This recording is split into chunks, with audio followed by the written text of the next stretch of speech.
നമസ്കാരം. Welcome to diamond sports. Kerala blasters versus Mohan Bagan മത്സരം ഫെബ്രുവരി 15. കേരള ബ്ലാസ്റ്റേഴ്സിൻ്റെ ഹോം മാച്ചാണ്. KBFCയുടെ സെമി സാധ്യതയ്ക്ക് തീർച്ചയായും വിജയിക്കേണ്ട മത്സരം ആണ് ഇത്.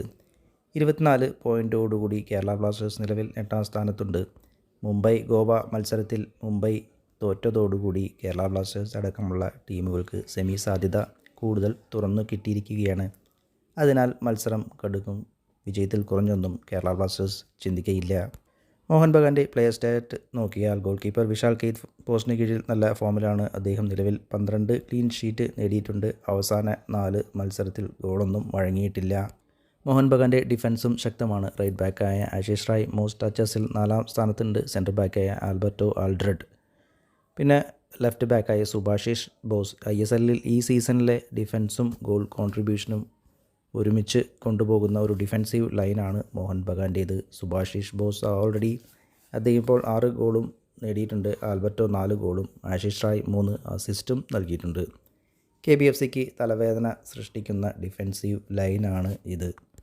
മിഡ്ഫീൽഡ് നോക്കിയാൽ ഒരു ശ്രീവട്ടും സഹൽ അബ്ദുൾ സമദും പിന്നെ അനിരുദ്ധ് താപ്പിയും കളിക്കാൻ ഉണ്ടാവില്ല. പിന്നെ പെറ്റഡോസ് കൂടി പരിക്കിലാണ് എന്നാണ് അറിയാൻ കഴിഞ്ഞത്. അദ്ദേഹവും കളിച്ചില്ല എങ്കിൽ കേരള ബ്ലാസ്റ്റേഴ്സ് തീർച്ചയായും മിഡ്ഫീൽഡ് ഭരിക്കും. KBFCക്ക് ആകെ കിട്ടുന്ന മേൽക്കോയ്മ ഇതായിരിക്കും. അത് കേരള ബ്ലാസ്റ്റേഴ്സ് മികച്ചതാക്കിയാൽ രക്ഷപ്പെടും.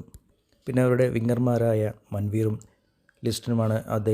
മൻവീർ ഇതുവരെ 5 ഗോളുകൾ നേടിയിട്ടുണ്ട്. ലിസ്റ്റൻ 3 ഗോളും മൻവീർ 3 അസിസ്റ്റും നൽകിയിട്ടുണ്ട്. ഇവർ രണ്ടുപേരെയും ശരിക്കും കേരള ബ്ലാസ്റ്റേഴ്സ് നല്ല രീതിയിൽ തന്നെ പൂട്ടേണ്ടതുണ്ട്. എങ്കിൽ മാത്രമേ ഫൈനൽ തേർഡിൽ മക്ലറനെ പോലുള്ള ഫോർവേഡിന് ബോൾ എത്തിക്കുന്നതിൽ ഒരു കുറവ് വരുള്ളൂ. അത് കേരള ബ്ലാസ്റ്റേഴ്സിന് അങ്ങനെ ഡിഫൻസ് പ്രത്യേകം ഇവരെയും ഈ സബ്ബായി ഇറങ്ങുന്ന ആഷിഖിനെയും പ്രത്യേകം മാർക്ക് ചെയ്യപ്പെടേണ്ടതുണ്ട്. പിന്നെ മോഹൻ ബഗാന് ഇതുവരെ ഒരു സെറ്റ് പീസിലൂടെ 16 ഗോൾ നേടിയിട്ടുണ്ട്.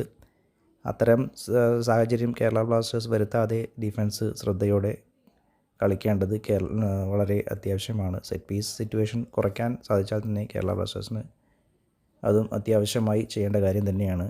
KBFCയുടെ നോവ സദോയി കളിക്കില്ല. അദ്ദേഹത്തിൻ്റെ അഭാവം കേരള ബ്ലാസ്റ്റേഴ്സിന് ചെറിയ രീതിയിൽ തിരിച്ചടിയാണ്. എന്നിരുന്നാൽ കൂടി കേരള ബ്ലാസ്റ്റേഴ്സ് കഴിഞ്ഞ മത്സരത്തിൽ അദ്ദേഹം ഇല്ലാതെ ഇറങ്ങിയ ആദ്യ 11 നല്ല രീതിയിൽ തന്നെ കളിച്ചിരുന്നു. എന്തായാലും മറ്റുള്ള പ്ലേയേഴ്സിനൊന്നും പരിക്കിൻ്റെ പിടിയിൽ അല്ലാത്തത് കേരള ബ്ലാസ്റ്റേഴ്സിൻ്റെ കോച്ചിന് നല്ലൊരു ലൈനപ്പിനെ ഇറക്കാൻ തീർച്ചയായും സാധിക്കും.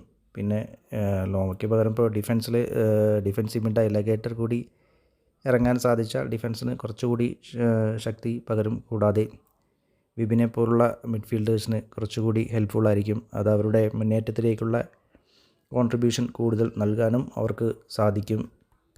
പിന്നെ കേരള ബ്ലാസ്റ്റേഴ്സിനെ സംബന്ധിച്ച് ഹോം മാച്ചാണ്. കഴിഞ്ഞ മത്സരത്തിലെ പോലെ നല്ല അഗ്രഷനോടുകൂടി മിസ്റ്റേക്കൊന്നും വരുത്താതെ ഡിഫൻസും ഗോൾ കീപ്പിങ്ങും കളിച്ചാൽ തന്നെ കേരള ബ്ലാസ്റ്റേഴ്സിന് തീർച്ചയായും ജയിക്കാൻ സാധിക്കും. ഈ ചാനലും വീഡിയോയും ഇഷ്ടപ്പെട്ടാൽ ലൈക്ക് ചെയ്യുക, സബ്സ്ക്രൈബ് ചെയ്യുക. Once again thank you for watching.